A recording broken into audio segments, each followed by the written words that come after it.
What is up, you guys? So I saw another TikToker get these freeze-dried snacks, and I got like most of the ones that she got, and she said they were really good. So I wanted to try it out for myself. So let's get trying them. So I have blue raspberry taffy, I have caramel green apple puffs, and then I got cookies and cream ice cream sandwich.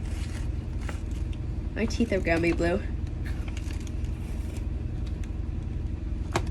Whoa.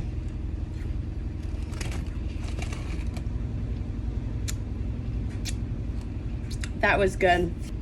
And now I'm doing the cookies and cream ice cream. So yeah, these are what I got from Treatly Freeze Dried.